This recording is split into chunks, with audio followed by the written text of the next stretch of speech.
Pessoal, então boa noite a todos. Sejam muito bem-vindos à nossa aula de desenvolvimento e comportamento humano nas organizações, aqui da Uniswan, toda quinta-feira, né? A gente está aqui agarrado. Vamos lá, que hoje a gente tem muita coisa bacana para falar. Semana passada eu já expliquei lá a parte da atividade supervisionada. Como eu falei, no final da aula, para quem chegou agora aí, eu vou parar um pouquinho mais cedo para ver se alguém tem alguma dúvida sobre a atividade. A gente viu escolha forçada, pesquisa, até pesquisa de campo, que eu parei mais cedo na aula passada, que a segunda parte da aula eu fiquei explicando sobre a atividade supervisionada, né? Aí falei que hoje, então, a gente ia pegar do método de incidentes críticos para frente, encerrar esses primeiros métodos aí e passar a falar sobre as novas abordagens de avaliação de desempenho, tá? Vamos então aqui, ó, métodos de incidentes críticos. É um método tradicional de avaliação de desempenho simples e que se baseia nas características extremas, ou seja, nos incidentes críticos, vamos entender já já, que representam desempenhos altamente positivos dos funcionários, os sucessos que os funcionários tiveram naquele período avaliado, ou o extremo, os incidentes negativos, os fracassos do funcionário. Então, ele avalia, por isso que ele chama incidentes críticos. Ele avalia os extremos. O que é que um funcionário teve de bom, o que é que o funcionário teve de ruim. Né? Esses métodos, eles foram depois sendo desenvolvidos para tentar evitar, se você parar para analisar esse método, né? Ele já é para tentar evitar um pouco daquela subjetividade daqueles primeiros que a gente viu na aula passada, lembra da escala gráfica lá, né? Que às vezes costumava o camarada ir avaliar um funcionário, pegava uma característica positiva dele lá e depois ele saía dando avaliação positiva em tudo para o funcionário. E ficava uma coisa subjetiva, né? O RH, depois que ia fazer uma análise daquelas avaliações, né, percebia que poderia ter havido alguma certa tendência do profissional que estava avaliando, ou avaliar um camarada muito bem, ou avaliar um camarada muito mal, por uma questão um pouco pessoal, né? Às vezes era uma rixa que o gerente estava com um funcionário lá e ele aproveitava a situação ali para avaliar mal o funcionário. Então, esses métodos cada vez mais vieram evoluindo. Você pode perceber que é para tentar mesmo eliminar um pouco daquela subjetividade. E esses incidentes críticos, você vai ver que é realmente. Olha lá, o método não se preocupa com o desempenho normal, mas com os desempenhos excepcionais, sejam positivos ou sejam negativos. Aproxima da técnica de administração por exceções, utilizada por Taylor lá no início do século XX, 1900 e alguma coisa, 1900 e pouquinho. Cada fator de avaliação do desempenho é transformado em incidentes críticos ou excepcionais para avaliar pontos fortes ou pontos fracos de cada colaborador. Eu acho que tem gente com o microfone ligado aí. Alguém quer falar alguma coisa? Ou está só com... Se tiver dúvida, fala aí. Então, vamos lá, ó. Aqui um exemplo aqui, ó. Ele é simplesinho. Vai ver que um dos pontos fortes dele, que ele é fácil de você montar e aplicar. É o gestor avaliar os aspectos excepcionalmente positivos, de um lado, e os aspectos excepcionalmente negativos do outro. Você cria um formuláriozinho, onde em cima você vai lá, o nome, colocar lá o nome da pessoa, o cargo, o departamento dele, e o gestor imediato vem avaliando. Olha lá, positivo, ele sabe lidar com pessoas, tem facilidade para trabalhar em equipe, o que o gestor avaliou como positivo nele, apresenta ideias inovadoras, tem características de liderança, facilidade de argumentação, espírito altamente empreendedor. E do outro lado, o que ele teve de negativo ao longo daquele período?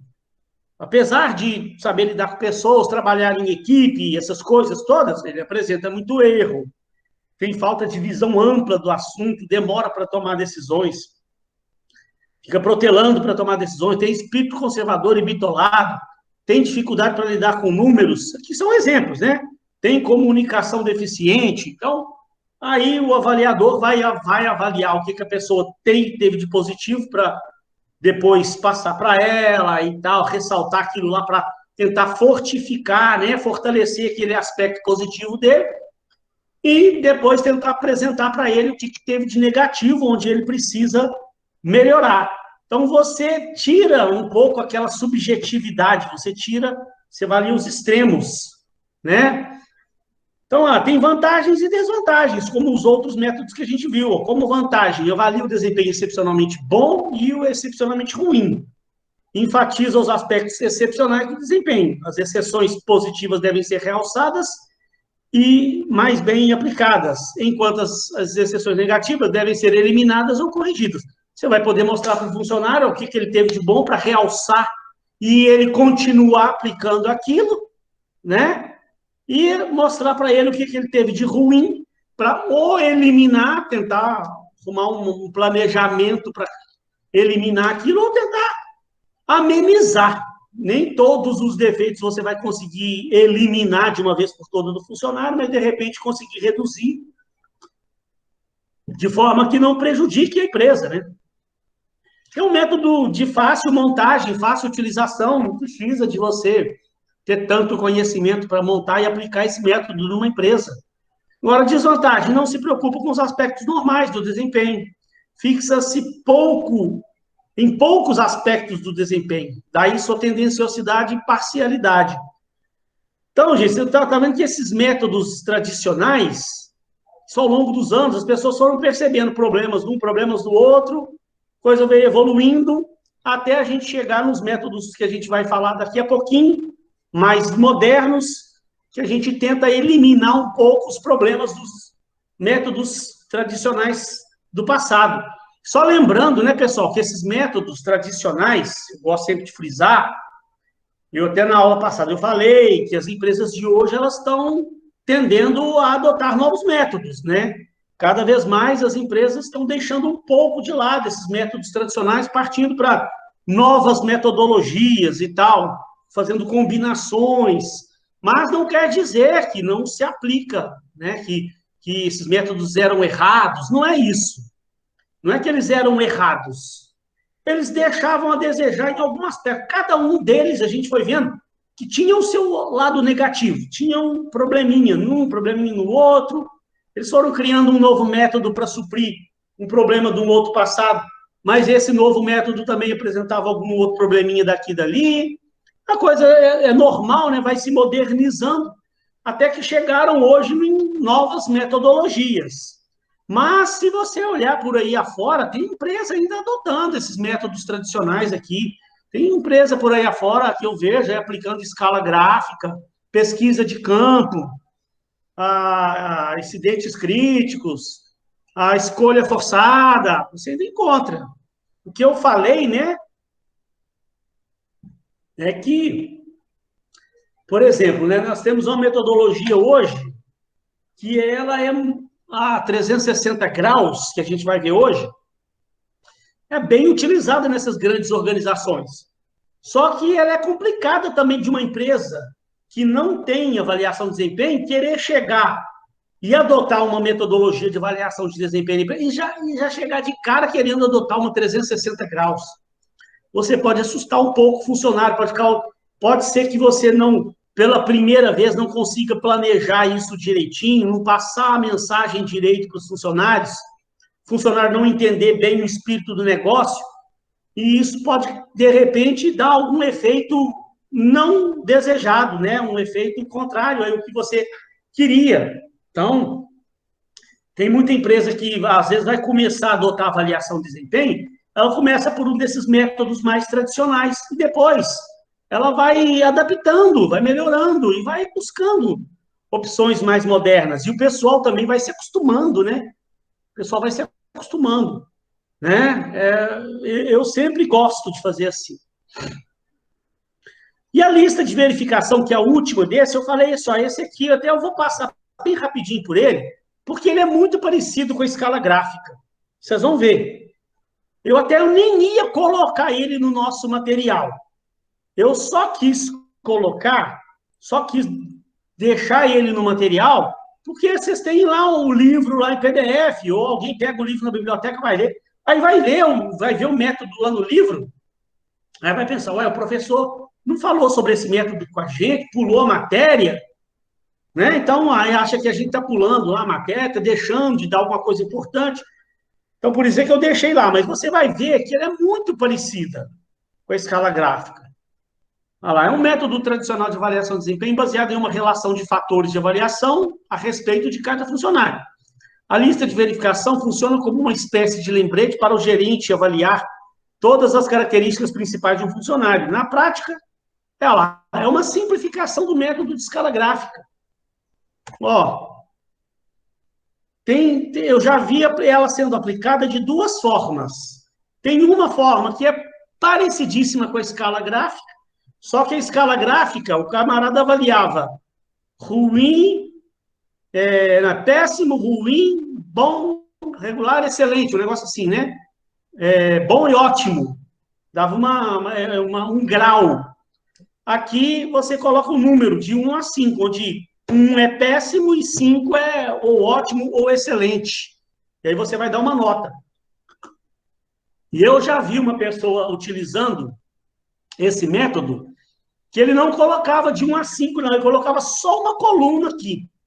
E ele ia, por isso que chama lista de verificação, que o cara ia só ticando as características que a pessoa apresentava de positivo ali, ó. O cara tem habilidade em decidir, ele, como fosse um checklist, por isso chama lista de verificação. É para você verificar aonde o funcionário tem um bom desempenho e onde não. E aí eu vi uma pessoa aplicando ele como se fosse um checklist. Ele chama lista de verificação. Tem habilidade em decidir? Se tem, ele ticava ali, marcava, ou punha um xizinho. Aceita mudanças? Se aceita, pum, marca sim. Aceita direção? Sim. Aceita responsabilidade? Sim. Tem atitude? Não. Aí ele não marcava. Ele ia marcando ali como se fosse um checklist mesmo, as características que a pessoa apresentava. Que não apresentava, deixava sem marcar. Mas se você for pegar isso aqui, eu vou voltar lá na escala gráfica, né? Ó, prestem bem atenção para você ver. De um lado, você tem as características que você quer avaliar. E aí você aqui tem a nota que você vai dar. Ou você pode estabelecer uma nota, ou você pode apenas marcar, deixar só uma coluna e marcar as características que a pessoa apresenta. Se você for pegar lá, comparar com voltar lá, ó, escala gráfica, olha lá, escala gráfica, de um lado você avaliava, colocava lá os aspectos que você quer avaliar da pessoa, e nas colunas você coloca o grau que você pretende dar para cada quesito que você está avaliando. Aí, na aula passada, nós tínhamos isso, né? Ou você estabelece ótimo, bom, regular, ruim ou péssimo, ou uma nota onde ótimo é 5, péssimo é 1, que aí ele fica muito parecido com a lista de verificação. Só para encerrar, uma única diferença, né? É que eu já vi uma pessoa utilizando esse critério, essa metodologia, de uma forma ainda mais rápida e prática, em que ele tinha só uma coluna aqui, ó, que aí não era dado uma nota. Ele vinha fazendo um checklist para saber se a pessoa tinha aquelas características ou não. Tá? Então, pessoal, esses eram os métodos tradicionais. Falei que com vocês que nessa aula eu ia até 7 horas, eliminava esse assunto aí. Ficou vantagens e desvantagens. Deixa eu ver aqui, ó. Vantagem. É um método muito simplista, mas eficaz. É fácil demais de aplicar. Se você utilizar os critérios direitinho aí, fizer um formulário bem feito, ele pode ter utilidade, pode ser eficaz para você. A lista de verificação pode ser usada como uma maneira rápida de identificar funcionários com deficiências e em muitas áreas de desempenho.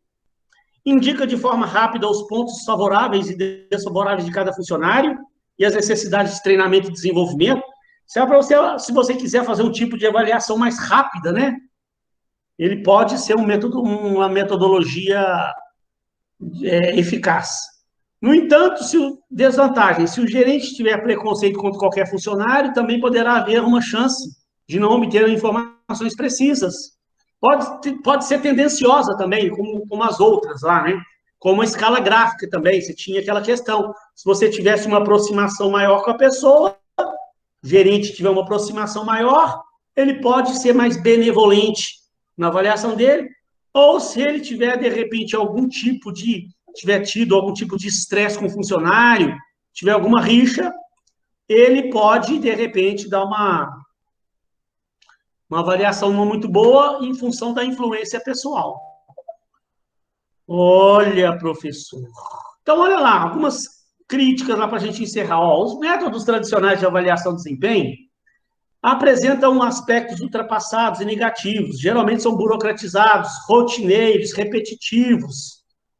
Tratam as pessoas como sendo homogêneas e padronizadas. As organizações estão buscando novos métodos mais participativos e impulsionadores de avaliação. A preocupação atual é desenvolver métodos capazes de dirigir esforços das pessoas para objetivos e metas que sirvam ao negócio da empresa e aos interesses individuais das pessoas, na melhor forma possível de integrar objetivos organizacionais e objetivos individuais, sem conflitos, reforçando a colocação de que a avaliação de desempenho não é um fim por si só, mas um importante meio para melhorar e impulsionar o comportamento das pessoas. Então, aqui, ó, deixa eu só pegar alguns pontos aqui, ó. As empresas também, uma coisa também que vem acontecendo, que está fazendo com que as empresas deixem de lado esses métodos tradicionais, é porque as empresas também estão adotando metodologias através de indicadores, que também, aí você também foge daquela questão da subjetividade, né? Que você pega lá, avaliou o aspecto do funcionário, a produção do funcionário, aí você deu um ótimo. Produção do funcionário, ótimo. O que levou você a dar um ótimo para ele? Por que para o outro você deu um bom? Qual critério você utilizou? Se não houver um critério, for simplesmente pela sua opinião a respeito de cada funcionário, fica muito subjetivo, corre o risco de ter avaliações que se deixaram levar pela pessoalidade, pela aproximação ou distância entre as pessoas, né? Agora, por isso que as empresas, então, a gente vai ver daqui a pouquinho a avaliação por objetivo. As empresas hoje, elas têm buscado novas metodologias e avaliando, traçando objetivos e metas para cada um, porque aí você não tem como utilizar um outro critério subjetivo para avaliar a pessoa. Por exemplo, lá na empresa que eu trabalhei, eu gosto de dar o exemplo dessa empresa lá, porque foi uma experiência longa que eu tive, eu tinha uma equipe lá, e eu aplicava esses critérios. Então, um exemplo prático que eu tenho para dar. Por exemplo, eu tinha minha equipe lá que trabalhava com vendas. Nós vendíamos a empresa, eu era o gerente comercial da empresa. Então, o pessoal da minha equipe, eles tinham a obrigação principal deles era fechar contrato para a empresa, trazer cliente novo para casa, né? Fechar contrato para a empresa. Então, eu estabelecia nas minhas avaliações os critérios para eu poder avaliar cada um. Qual que era o primeiro critério? Eu ia destrinchando, né? Mas o primeiro critério, número de contratos fechados ao longo do ano. Eu avaliava semestralmente, né? Vamos pegar aqui por ano para ficar mais fácil. Final do ano, o funcionário, por exemplo, tinha que fechar 20 contratos no final de um ano. Tá? Não interessa se um mês ele fechou 4, no outro ele não fechou nenhum, aí no outro mês ele fechou 6. O negócio é ao longo do ano. Finalizou o ano, a meta dele de contratos era 20. Então, não tem subjetividade. Eu tinha um indicador lá, quantos contratos o cara tem que fechar? 20. Final do ano, ele fechou 18 contratos. Beleza, não está ótimo, não, tá bom, beleza. Eu estou dando uma avaliação com base no número. Se ele fechou os 20 que a empresa queria, ótimo, beleza. Se fechou 22, melhor ainda, excelente. Então, quando você estabelece um número dentro de um horizonte de prazo, no final ali fica fácil de você falar, a pessoa foi bem ou foi mal? Se ele fechar só 10, foi péssimo. Aí eu tenho um critério, aí eu ia especificando. Além, para ele poder fechar seus 20 contratos, ele tinha que colocar na rua uma certa quantidade de propostas. Eu não lembro agora de cabeça exatamente, mas vamos por lá, que o cara tinha que colocar na rua 180 propostas ao longo de um ano. Para ele conseguir colocar essas 180 propostas, ele tinha que fazer 240 reuniões por ano, ao longo do ano. Então, ele tinha um número de reuniões semanais, um número de reuniões mensais. Eu dividia assim, eu estava sempre acompanhando, sempre acompanhando, né? E o número de ligações para clientes, que uma coisa ia dependendo da outra. Quanto mais ele ligasse para clientes, mais reuniões ele marcava. Quanto mais reuniões ele marcasse com clientes, mais propostas na rua ele ia colocar. E quanto mais propostas na rua ele colocar, mais possibilidade ele vai ter de fechar contratos. Uma coisa vai dependendo da outra. Então, se o camarada chegou, bateu a meta lá, 20 contratos no ano, opa, beleza. Fez o que precisava. Eu nem questionava muito. Agora, tinha a meta de 20, aí ele fechou 15, aí eu tinha como olhar os outros indicadores. Tudo era indicador. Ele não tinha que botar tantas propostas na rua, quantas ele colocou, ficou abaixo. Ele tinha que fazer tantas ligações, ele tinha que fazer tantas reuniões, que aí eu ia conseguindo descobrir por que ele não conseguiu bater a meta dele. Se ele fez pouca ligação, se ele foi pouca reunião. De repente, ele está fazendo muita ligação para cliente, mas está conseguindo marcar pouca reunião. Aí eu vou começando a descobrir aonde está o problema. Então, de repente, vou pegar nesse exemplo, que isso acontecia, né? Eu ia pegar e analisar os números daquele funcionário. Aí eu olhava lá, o camarada, ele bateu a meta de ligações para cliente. Ele tinha que fazer lá 500 ligações, sei lá, 600 ligações no final do ano. Ele tinha feito aquele número de ligações. Mas aí ele tinha que ter marcado 240 reuniões, aí ele marcou só 150 reuniões. Então, onde que estava o erro? Era no discurso dele no telefone. Ele bateu a meta dele de ligações, mas não conseguiu marcar a reunião. Então, ele está faltando, na verdade, um poder de convencimento ali, de convencer o síndico a recebê-lo lá no condomínio. Então, quando a gente consegue estabelecer esses indicadores, né, bem feitos e tal, você consegue eliminar a subjetividade na hora de avaliar, você consegue descobrir aonde que está o erro para você tomar ações corretivas, porque aí se você pode perceber que vários vendedores estão tendo mais dificuldade para marcar reunião, eles estão ligando, batendo as metas de ligações.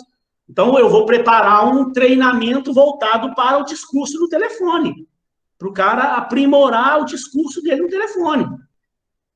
Né? Se ele está batendo as metas todas, está colocando o número de propostas que devia na rua, mas o fechamento dele está baixo, então ele tá com um discurso bom, ele está com um bom convencimento nas reuniões, está conseguindo botar proposta, mas não consegue fechar contrato. Então, onde está o erro? Na técnica, na hora do fechamento do contrato. Alguma coisa está faltando ali na técnica, na hora de fechar o contrato. Então, por isso é que essas metodologias anteriores, né, eram subjetivas nesses aspectos. Como é que eu ia depois mostrar por que eu dei um ótimo para um funcionário, por que eu dei um bom para o outro, por que eu dei um ruim para o terceiro? Se eu não tinha um número para ser avaliado. Então, aquilo foi simplesmente da minha cabeça. Não pode ser subjetivo. Esse que é o problema, tá vendo? Então, aí, gente, ó, veio essas novas abordagens. As limitações dos métodos tradicionais de avaliação de desempenho têm levado as organizações à busca de soluções criativas e inovadoras. Estão surgindo novos métodos de avaliação de desempenho que se caracterizam pela colocação totalmente nova do assunto. Autoavaliação, autodireção das pessoas, maior participação do funcionário em seu próprio planejamento de desenvolvimento pessoal, foco no futuro, na melhora do desempenho. Então, tá vendo? Lembre que tinha um método que a gente viu na semana passada, que era a pesquisa de campo, que naquele método ele já vinha se preocupando também com o futuro. Ele já vinha, ele era dividido em 4 partes, a pesquisa de campo, e uma das partes dele lá era um levantamento de necessidade para o futuro. Ele já vinha preocupando com o futuro, coisa que os outros métodos não preocupavam. Então, já aqui, essas abordagens modernas, elas já vêm com todas essas adaptações aqui de autoavaliação, maior participação do funcionário, o foco mais no futuro, melhoria do desempenho do funcionário, e não só simplesmente avaliar por avaliar, para estabelecer lá uma nota para um funcionário, e ainda assim de forma subjetiva, né? Então, o primeiro que a gente vai ver hoje é a avaliação participativa por objetivo. Está lá no livro do Chiavenato, na página 224. O que é que o Chiavenato fala, então? Algumas organizações estão adotando um sistema de administração do desempenho no qual participam ativamente o colaborador e o seu gerente. Esse sistema adota o relacionamento intenso e a visão proativa. E aqui ressurge a velha administração por objetivos. Agora com novas roupagens e sem aqueles conhecidos traumas provocados pela antiga arbitrariedade, a autocracia, a arbitrariedade, ali aquela do cara, ele sozinho, avaliar lá o funcionário de uma forma meio subjetiva, né? Agora você está colocando objetivos, números, está fazendo a avaliação mais a 180 graus, eliminando um pouco a autocracia, né? Uma coisa mais democrática, mais participativa, e contínuo estado de tensão e aflição dos envolvidos, que caracterizaram a sua implantação na maioria das organizações. Agora, a administração participativa por objetivos é democrática, participativa, envolvente e motivadora. Então, olha só. Em primeiro lugar, pessoal, olha aqui, já que ele está falando ali, ó, formulação de objetivos consensuais.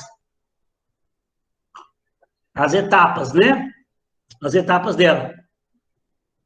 Antes de eu falar propriamente dito das etapas, eu queria só mostrar para vocês, eu vou até mandar lá no WhatsApp para vocês, um materialzinho que eu peço perdão a vocês, eu queria muito, são alguns slides apenas, que é interessante, já que a gente está falando de avaliação por objetivos.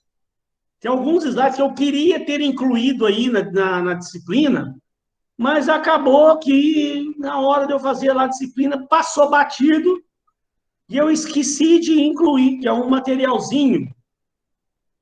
Deixa eu só... Aqui, ó. Deixa eu só fechar aqui. Sobre objetivos e metas, que é bem interessante, um livro de estratégia empresarial. Fala sobre metas, objetivos e metas SMART. Ó, deixa eu pegar a turma de vocês, deixa eu mandar ele lá para vocês. Não tem problema eu estar mandando assim atrasado, não. Fiquem tranquilos. O importante é que eu estou mandando. Deixa eu localizar ele aqui. Aqui eu vou passar e vou explicar ele todo para vocês. Deixa eu ver onde é que ele está aqui.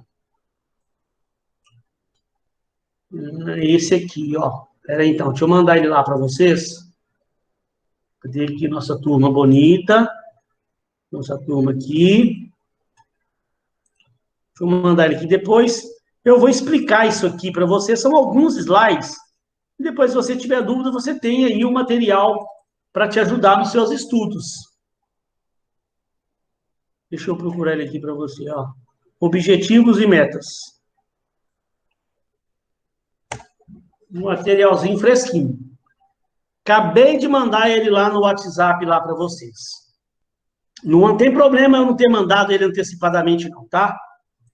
Eu estou mandando agora, meio atrasadinho, mas depois vai servir para depois você poder estudar, porque o que está nele aqui, eu vou ler tudo aqui para você, você vai acompanhando comigo aí, tá? E você tem ele aí depois, caso queira estudar paralelamente. Então, olha só. Como nós estamos falando lá de avaliação participativa por objetivo, eu queria aproveitar e mostrar para vocês a importância de você entender sobre o estabelecimento de objetivos e metas numa organização. Nós vamos ver, e eu vou dar alguns exemplos, que muitas empresas estabelecem objetivos e metas de uma forma equivocada, que em vez de motivar a pessoa, acaba desmotivando a pessoa, não trazendo muita motivação na pessoa por bater, às vezes por ser metas muito acima do que as pessoas teriam capacidade para bater aquela meta, né? Uma meta muito fora da realidade. Então, os profissionais dessa área de planejamento estratégico, que eles lidam muito com isso, né? Quando a gente estuda planejamento estratégico, a gente fala bastante sobre estabelecimento de objetivos, estabelecimento de metas. Então, são alguns slides que eu tirei desses livros aqui de planejamento estratégico. Acabei de mandar esse material lá para vocês, tá? É rapidinho, não estou querendo arrumar mais matéria para vocês estudarem, não, porque é um material complementar. Então, olha lá, em primeiro lugar, o que a Venato fala sobre a definição de objetivos? Olha lá, ó. As organizações estão incessantemente perseguindo objetivos a fim de assegurar resultados tangíveis e melhorar continuamente a si mesmo. Você tem que ter algo tangível.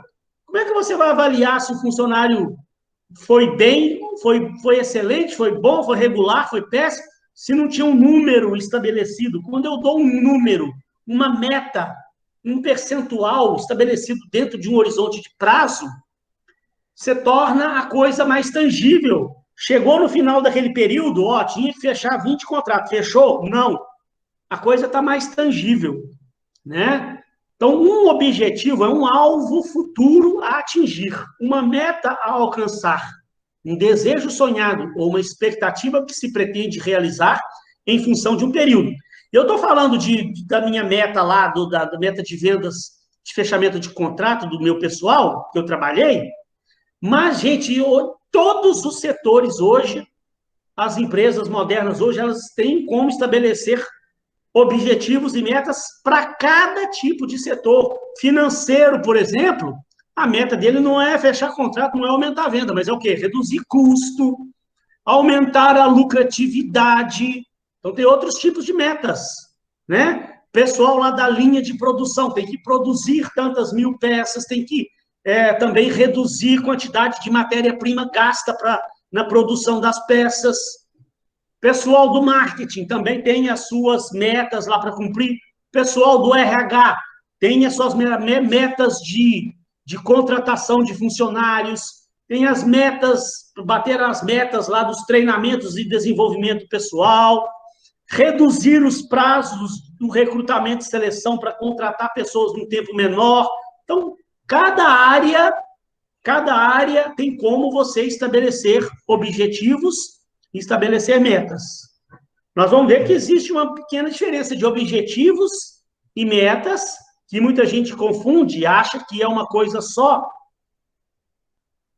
quando, na verdade, tem uma diferença. Então, olha lá, os objetivos são como guias para legitimar a existência da empresa, para a tomada de decisão, para a eficiência organizacional e para a avaliação de desempenho.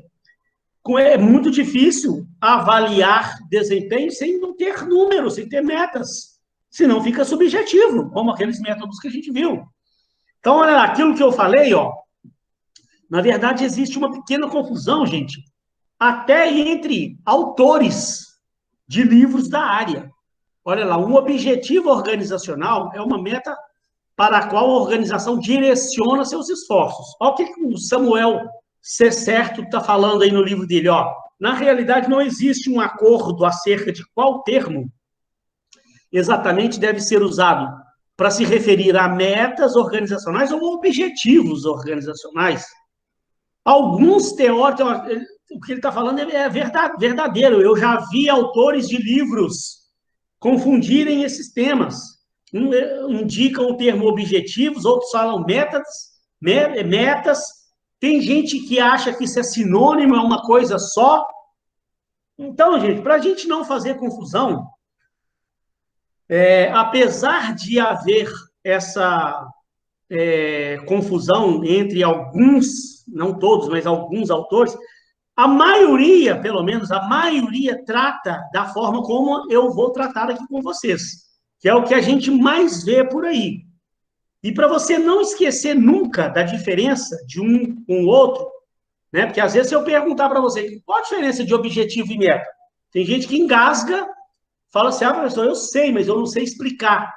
Então, para você entender e para você não ter dúvida, é facinho. A meta, ela quantifica o objetivo. Como assim, professor? A meta quantifica o objetivo. A meta dá números. A meta dá prazo ao objetivo. A meta dá um percentual. Olha o exemplo aqui do livro do Chiavenato, ó, do Samuel C. Certo, aliás, ó. Por exemplo, eu estabeleci como objetivo aumentar as vendas. Olha lá a meta, em 15% nos próximos 3 meses. E aí você tem o objetivo, meta e a estratégia. Qual a estratégia que eu vou adotar para eu conseguir bater minha meta, para eu conseguir alcançar meu objetivo? Para eu conseguir aumentar as vendas, eu vou aumentar a minha equipe de vendedores e ministrar cursos para capacitá-los com técnicas de vendas. Deixa eu dar um exemplo para vocês entenderem de uma vez a importância de você saber estabelecer objetivos com metas, com números. Por que isso é importante? Ó, vamos dar um exemplo, pegando aí o raciocínio aí da área de vendas, tá? Vamos pegar um exemplo. Digamos que você trabalhe no setor de vendas de uma empresa e aí a nossa empresa estabelece como um objetivo aumentar as vendas da empresa. Então, nós vamos trabalhar, temos um objetivo, e aí a empresa estabeleceu só um objetivo, ela não estabeleceu uma meta. E a empresa, ela vende em média, vamos dar um exemplo, né, hipotético, em média, ela vende R$100.000 por mês. Em média, tem mês que vende um pouquinho mais, um pouquinho menos, mas em média, vende 100 mil por mês. Aí, depois de um determinado período, a gente faz novamente uma média, aí percebe que de 100 mil passou para 102. Era 100 mil, nós estabelecemos um objetivo de aumentar as vendas, depois de um determinado período aumentou para 102. Aí eu pergunto, tá bom, a empresa atingiu seu objetivo? A empresa bateu sua meta? Aí eu vou dizer, não sei. Uai, como é que eu vou poder falar se tá bom, se tá ruim? Porque, a princípio, bateu, né, ué? O objetivo não era aumentar a venda? Aumentou. Passou de 100 para 102. Ninguém pode falar que não aumentou as vendas. Aumentou sim, R$2.000. Passou de 100 para 102. Mas aí que está um erro. Se eu tivesse estabelecido aquela meta ali, ó, do exemplo, vamos ter que aumentar as vendas em 15%. Então, estava péssimo, porque nós passamos só de 100 para 102. Tinha que ter passado para 115. Passou longe. Nós passamos longe de bater a meta. Então, está muito ruim. Então, olha para você ver a importância disso. Da mesma forma, vamos dar um outro exemplo. Setor lá de financeiro e contábil. A empresa estabeleceu lá como meta, como objetivo, primeiro, objetivo reduzir custo. Os custos da empresa estavam muito altos. Aí, depois de um determinado período, mediu, conseguiu reduzir. Mas reduziu só em 1%. Aí eu pergunto, tá bom? Ah, ninguém pode falar que não atingiu o objetivo, porque reduziu em 1%, mas não tinha se traçado uma meta. Aí eu não posso nem falar se está bom ou se está ruim. Para eu poder falar se está bom ou se está ruim, eu tenho que ter uma meta, um número, um percentual. Se a meta fosse reduzir custo em 20%, então estava uma tragédia. Tinha que reduzir 20%, reduziu 1% apenas. Então é por isso que você precisa aprender, sempre que traçar um objetivo, traçar uma meta com um número e um prazo. Também você tem que ter um prazo também, né? Um horizonte de tempo. Tá vendo o quanto isso é importante? E as empresas, às vezes, gente, caem nesses erros aqui, ó. Porque aí, ó, olha um conceitozinho que criaram, bem interessante. Vocês já devem ter ouvido falar por aí, alguém já deve ter ouvido falar, mas nem todos os alunos ouviram. Para você criar objetivo, criar meta, tem um termo que eles criaram, um americano que criou isso, veio para o Brasil, que eles chamaram metas SMART. O que é metas SMART? SMART é porque forma uma sigla, pegando o nome do inglês, o S vem do inglês de specific, que indicando que a meta tem que ser específica. Deixa eu fechar meu WhatsApp aqui, senão ele fica pitando. Pessoal, já já eu vou dar uma paradinha para ver se alguém tem dúvida, tá? Poder voltar lá no material nosso original. Então, ó, em primeiro lugar, a meta tem que ser específica. O M vem também do inglês de mensurável, mensurable, de mensurável. Ela tem que ser o A, vem do inglês lá, ó, ela tem que ser atingível, alcançável. Ou ela tem que ser, uns falam realistas, outros falam relevantes. Ela tem que ser relevante para o seu negócio, dentro de uma realidade da empresa. E ela tem que ser dentro de um horizonte de tempo. Como o exemplo que eu dei, aumentar as vendas em 15% nos próximos 6 meses. Se você não estabelece um tempo, como é que você vai cobrar das pessoas depois? Não é? Então, olha lá, o objetivo e a meta, a meta tem que ser específica, mensurável, alcançável, relevante e temporal. Vamos entender melhor isso aqui, olha lá, ó. O S vem corresponde ao termo específico, ou seja, uma meta deve ser específica. Por exemplo, aumentar as vendas em 20, 30 ou 40% em um período de 10 meses. Se eu não estabeleço um percentual, se eu não estabeleço um número, se eu não estabeleço um prazo, como é que depois eu vou cobrar? Eu não fui específico, né? Se eu for reclamar lá com o pessoal lá daquele exemplo que eu dei, chamar a atenção da turma, o cara vai falar, olha, a meta era aumentar a venda, nós aumentamos. Né? Passou de 100 para 102, está reclamando de quê? O cara não tem nem direito de reclamar. Aí, ó, o outro, o M, ela atribui-se a mensurable, de mensurável, o que nos mostra que é necessário determinar um indicador tangível, né? Ela tem que ter um número, ela tem que ser mensurável em números, percentuais, em prazos. E outra coisa, ela tem que ser atingível, ela tem que ser alcançável. O gestor deve ter em mente que as metas devem estar em uma realidade possível. Parece que foi semana passada, eu não sei se foi aqui que eu dei um exemplo, né? Vamos pegar o exemplo de vendas, já que nós estamos falando de vendas, né? Se você trabalha na área de vendas e você sabe que um vendedor daquela empresa, se o cara trabalhar bem, fizer um esforçozinho, em média, um bom vendedor consegue vender, em média, 100 mil por mês, como exemplo.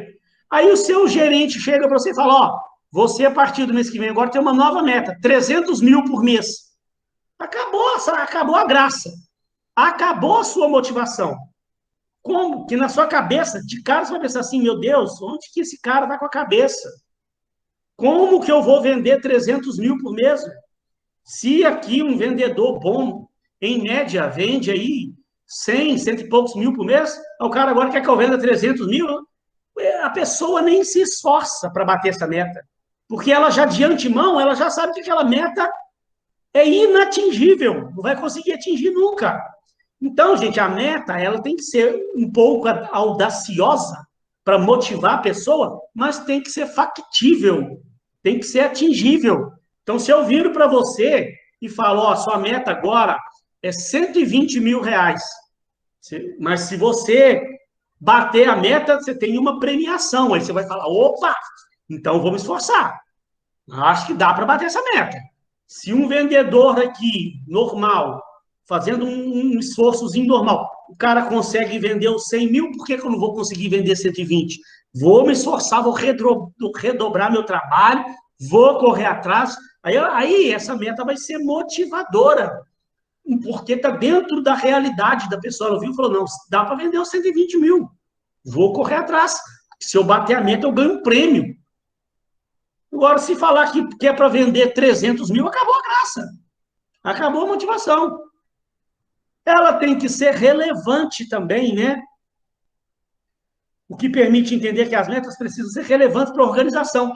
Tem empresa, gente, olha lá, não é interessante criar metas que não façam sentido para a organização. Às vezes já vi.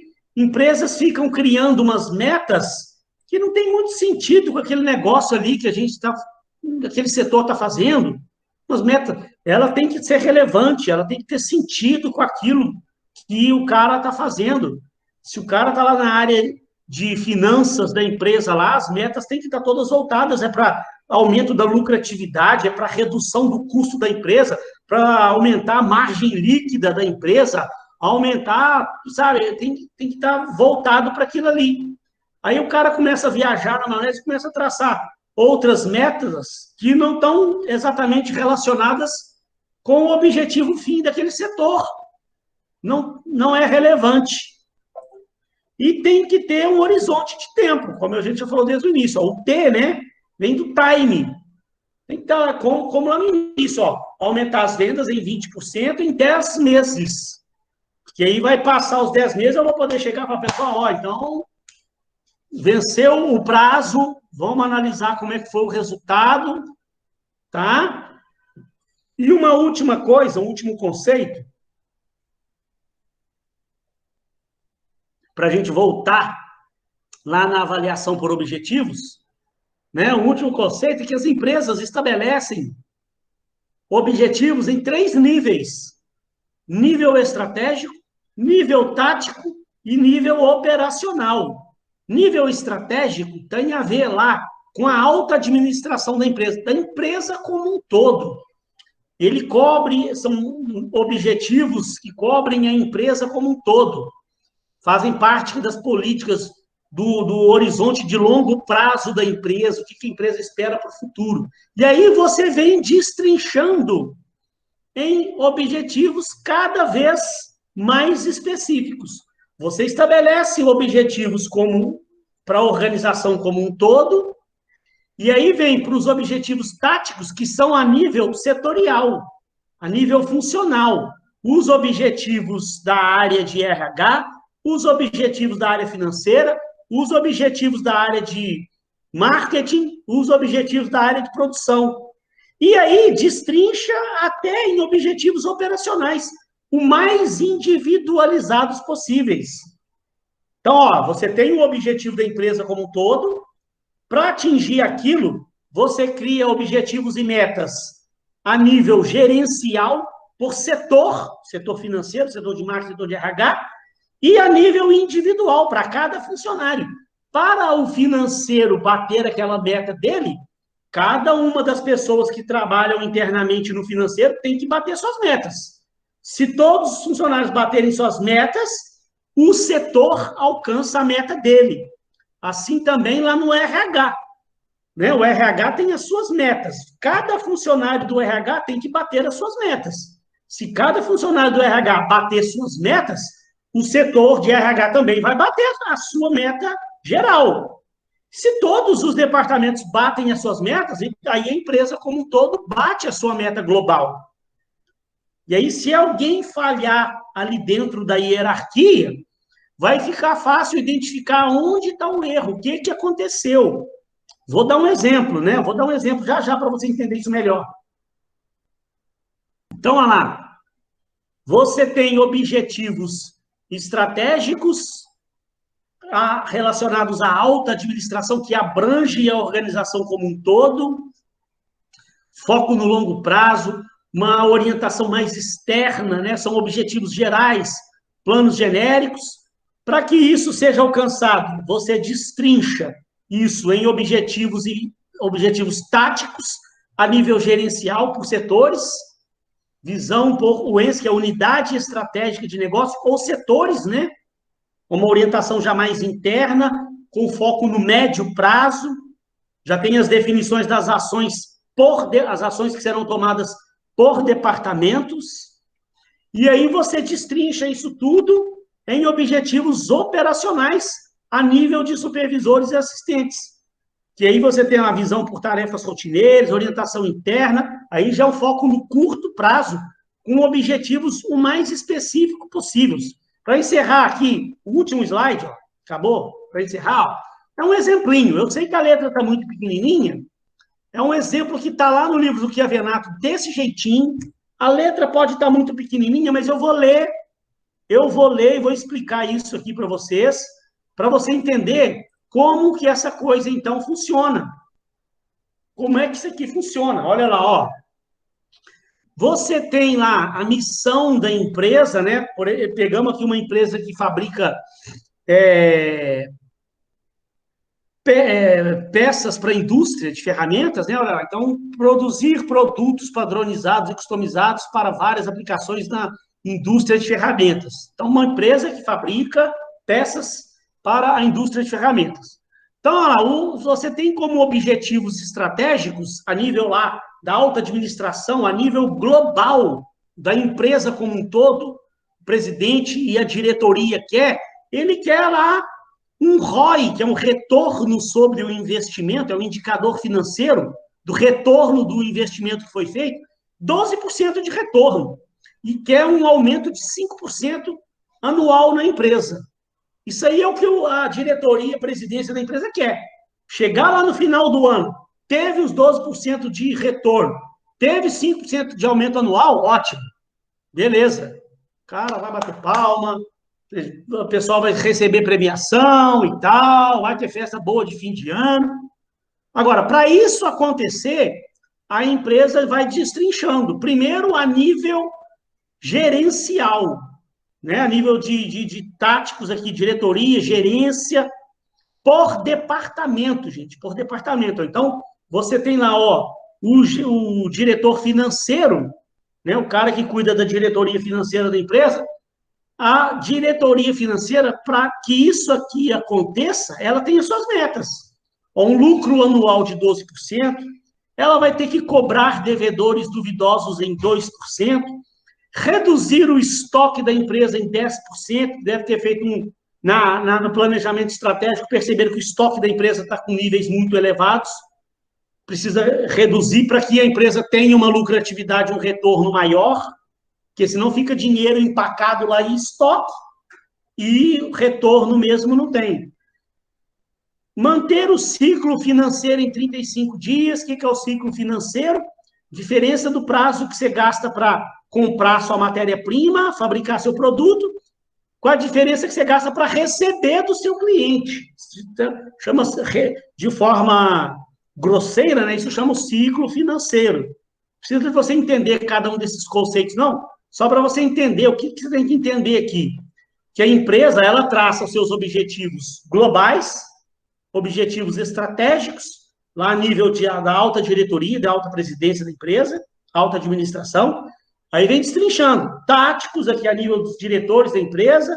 Depois vem operacionais. Olha lá, então, você tem lá o gerente de contas a receber, que vai ter que cobrar do seu pessoal lá, enviar cobranças em 5 dias, verificar novo crédito em dia, cobrar devedores atrasados todos os dias. E aí, gente, para cada setor, você vai ter as metas. O diretor industrial tem que produzir tantas mil peças, o supervisor de máquina tem que produzir 150 mil unidades. Aí, ó, esse aqui tem que produzir. O do marketing tem que vender. Esse aqui tem que produzir 1.200.000 peças, esse aqui tem que vender 1.200.000 peças. Então, o gerente de vendas vai ter suas missões, a responder cliente em 2 horas, garantir uma cota de venda de 120 mil por ano, visitar um novo cliente a 4 dias. Então, olha para você ver que a coisa, gente, ela funciona em perfeita sincronia. Ela funciona em perfeita sincronia. Porque quando você estabelece, né? Vamos tentar pegar um outro exemplo mais prático, só para encerrar esse assunto e a gente voltar para lá, né? Se eu estou estabelecendo as metas para minha empresa, então, por exemplo, eu estabeleci lá para a área de vendas que eles vão ter que aumentar as vendas em 30% nesse próximo ano. Aí o gerente de vendas, ele, na hora de formar o planejamento estratégico, o responsável pela área de vendas vai falar, olha só, tudo bem, dá para a gente aumentar as vendas, só que para eu poder aumentar as vendas, eu preciso de aumentar a minha equipe. E eu preciso que o pessoal lá da produção aumente também a produção. Como é que eu vou aumentar minhas vendas com o mesmo nível de produção? Aí vai ter as metas também. Então, primeiro o cara tem que aumentar a equipe dele. Então, o RH já vai ter uma meta também de ajudar o departamento de vendas a aumentar a equipe. O RH vai ter que contratar mais pessoas. O RH vai ter que treinar essas pessoas, preparar essas pessoas para a área de vendas, para que a área de vendas consiga bater sua meta de aumentar em 30% as vendas da empresa para esse próximo ano. Aí o cara da área de produção também, no momento do planejamento, ele vai falar, então, tudo bem, para eu também aumentar a minha produção, eu também tenho que aumentar a equipe e eu também preciso comprar mais máquinas ou comprar máquinas mais modernas que possam produzir mais.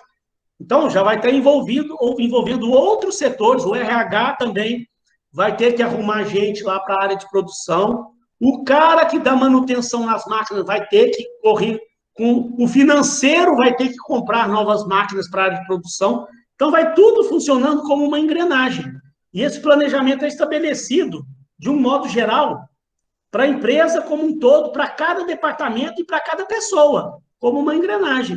No final do período, gente, finalizou o ano, quando a empresa for cobrar, for analisar o resultado, for ver, aí, se perceber que não bateu a meta de aumentar as vendas, tinha estabelecido aumentar a venda em 30%, aumentou só 12% só, longe. Aí vai em cima do cara da área de vendas, gerente de vendas. A meta não era 30%? Por que foi só 12%? Aí ele também vai poder falar, olha só, eu não falei que precisava aumentar a minha equipe? Eu não falei que precisava aumentar a produção? Não aumentaram a produção, não consegui aumentar a minha equipe, como é que eu vou aumentar minhas vendas? Aí a diretoria, a presidência, vai em cima, RH. Por que não aumentou a equipe do cidadão? O que aconteceu? Onde é que está o erro? Ou vai lá para o cara da produção, fulano da produção, você não tinha que ter aumentado as vendas. Como é que o cara realmente ia vender mais se você não aumenta a produção? Aí o cara de lá também vai dar a versão dele. Eu também não aumentei a produção, por quê? Eu falei que eu precisava de mais maquinário. Eu falei que eu precisava aumentar a equipe. Não aconteceu. Então, quando a coisa dá errada, se você tem tudo planejadinho, né? Eu dei um exemplo aqui muito assim, a grosso modo, mas se você pega aquele exemplinho do Kia Venato, que também está resumido, mas aquilo ali, gente, a empresa vai destrinchando seus objetivos e metas até chegar nas metas individuais de cada funcionário.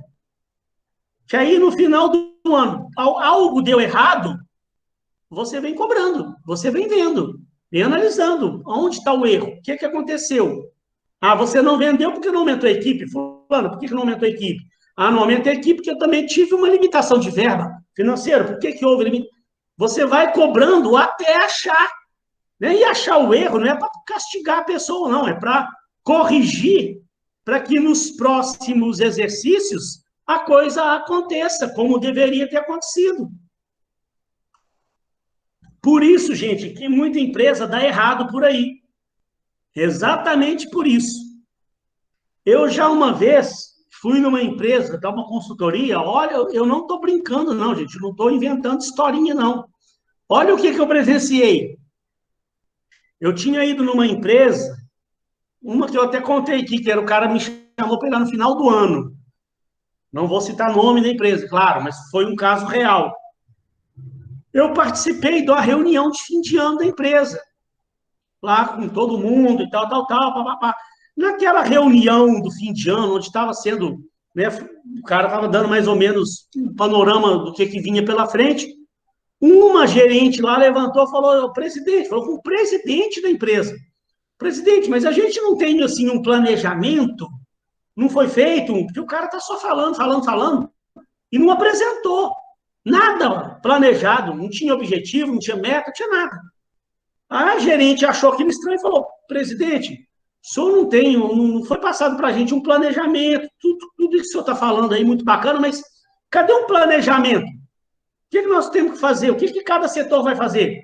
Gente, acreditem ou não, sabe o que o presidente da empresa falou? Falou assim, ainda fez assim, ó, um gesto assim, ó. Gente, ó, o ano que vem nós vamos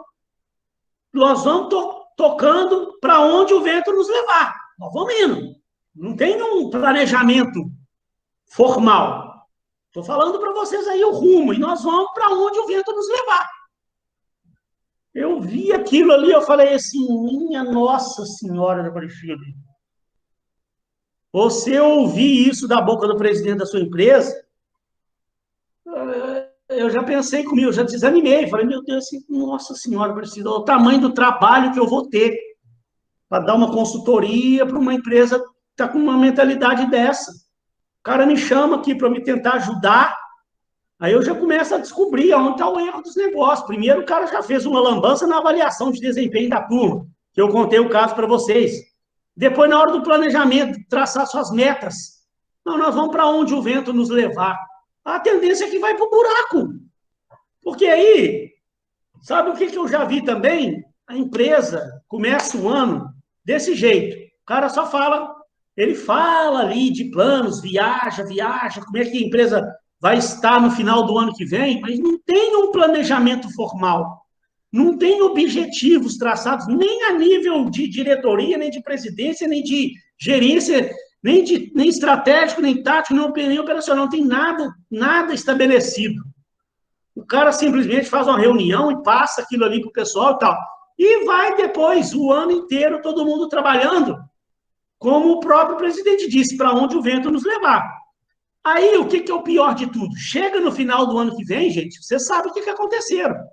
Você sabe o que aconteceu. Não deu nada certo. O negócio chegou no final do ano que vem, deu tudo errado. Aí, sabe o que acontece? O presidente da empresa, a diretoria, chama os funcionários e dá um sabão generalizado em todo mundo. Acaba, arrasa com a vida de todo mundo. Falta pouco chamar as pessoas de incompetente, que ele falou, e ninguém fez nada, que nada deu certo, que a culpa era dos funcionários. Ué, mas nenhum planejamento estratégico não tinha objetivo nenhum traçado, não tinha meta nenhuma traçada. O que esse cara queria? Onde esse cara queria chegar? Né? Isso aqui, ó, que está no Kia Venato, que eu mostrei, é um resumo, né? Porque aqui não dá para mostrar um planejamento completo, fica muito pequenininho, até besteira, mas dá para você ter uma noção. Quem não conseguiu enxergar bem daí, por causa da letra pequena, eu mandei o material lá no grupo do WhatsApp, tá? Porque aí, gente, é interessante, como a gente está falando de avaliação participativa por objetivos, voltando aqui para a gente encerrar pelo menos esse modelinho antes do intervalo, é importantíssimo você entender isso. A empresa ela precisa saber traçar seus objetivos.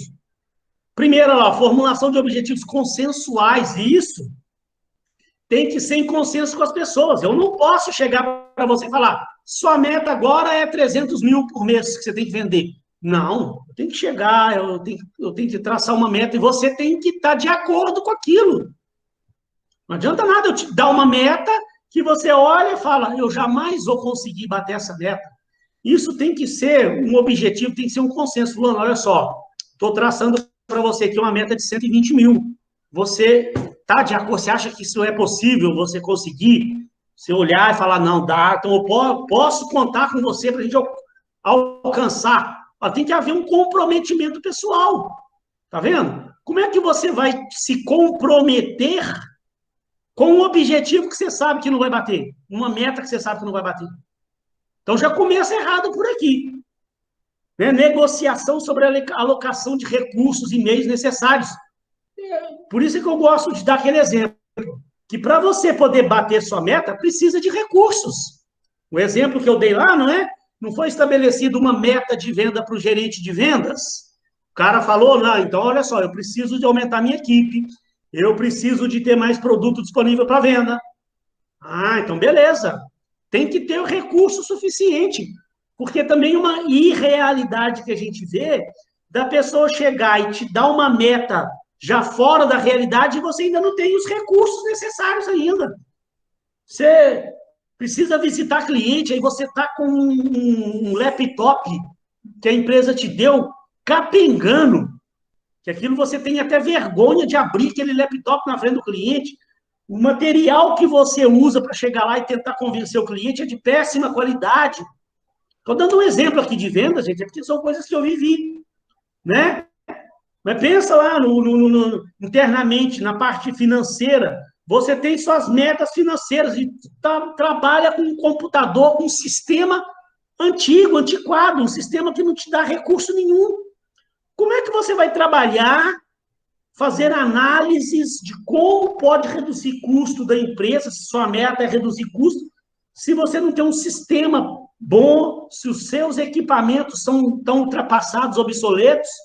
Você já pediu à empresa já para instalar um sistema moderno que você sabe que existe, a empresa não instala, e aí depois como é que a empresa quer te cobrar você atingir seus objetivos?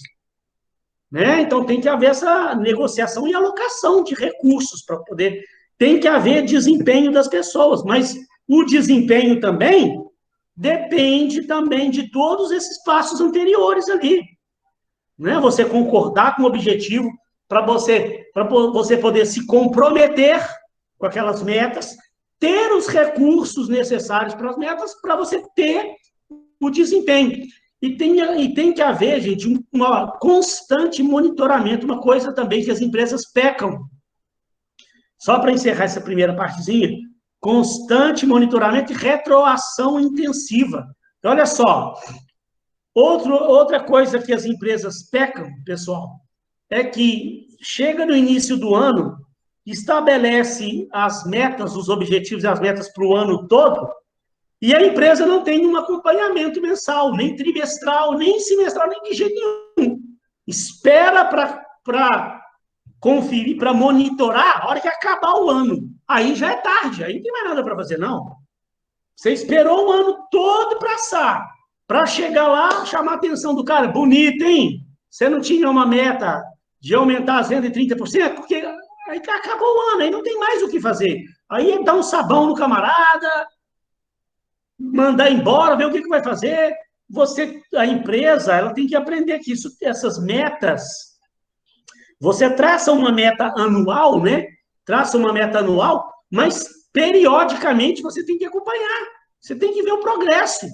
Tem que estar acompanhando o progresso. Porque se em janeiro você estabeleceu a meta anual, em fevereiro você já percebeu que a meta não foi como deveria. Em março também a coisa não andou muito bem, você já toma uma ação corretiva. Fevereiro, março, você já tem que ver onde é que está dando errado ali. Para que você tente tomar uma ação corretiva para que o resto do ano você entre no trilho, se alinhe ali para que bata a meta, ou pelo menos que chegue o mais próximo possível da meta batida. Mas pouquíssima empresa faz isso. Aí você não tem um monitoramento e não dá uma retroação, não dá um feedback. Então, periodicamente, você tem que estabelecer, de preferência que seja mês a mês. Não é que você tem que fazer uma avaliação de desempenho mês a mês, mas você tem que ter um monitoramento para saber se a coisa está indo bem. Se estiver indo bem, se tiver tudo apontando realmente que está caminhando para o caminho certo, ótimo, beleza. Se a coisa saiu um pouquinho e desviou um pouquinho do caminho, fulano, vem cá, peraí, o que está acontecendo? A coisa não está indo como deveria, não. Nós temos meta para bater no final do ano. Toma, e aí, vê o que é e dá um feedback, dá uma retroação para as pessoas. mas as pessoas caminham às cegas numa boa parte dessas empresas, principalmente empresas pequenas. Todo mundo caminhando às cegas, não tem objetivo, não tem meta, não tem acompanhamento, não tem retroação, não tem feedback.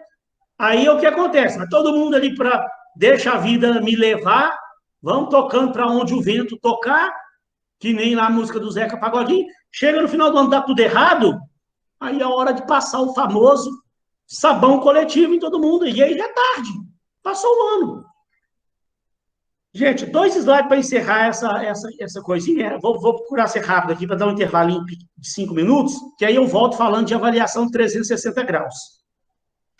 Olha, nessa concepção, então, depois de tudo isso que a gente viu, a avaliação de desempenho começa não pela apreciação do passado, mas pela focalização do futuro. Olha, tá vendo que bacana?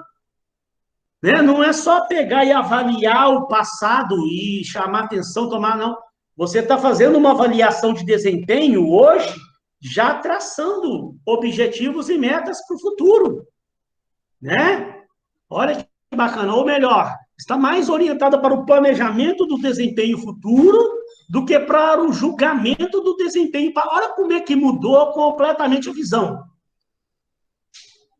daqueles métodos que a gente viu na aula passada, né? De simplesmente avaliar o passado, o que a pessoa fez de bom, o que a pessoa fez de ruim, e chamar atenção e corrigir, e dar punição, ou o que quer que seja.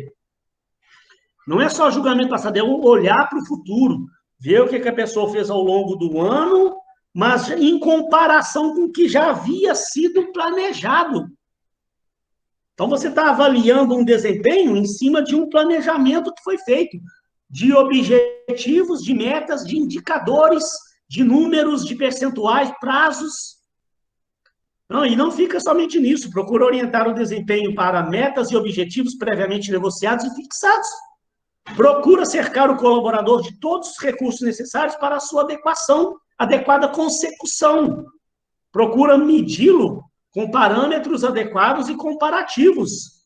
E, sobretudo, procura dar-lhe consistência pela constante retroação e avaliação contínua. Que eu acabei de falar, né? O exemplo que eu acabei de dar.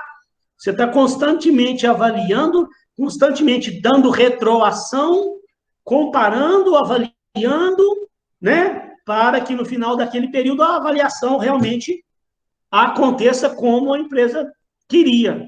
Tudo para assegurar um desempenho conforme as necessidades da organização e os objetivos de carreira do avaliado, porque a empresa tem seus objetivos e cada funcionário tem os seus objetivos pessoal de carreira. Então, ela funciona como um sisteminha. Isso aqui é rápido, ó. Olha lá, o passo 1, fixar os objetivos com metas, prazos. Lembrem lá das metas SMART, né? Então, você traça seus objetivos organizacionais. Lembre também lá da hierarquia dos objetivos, né?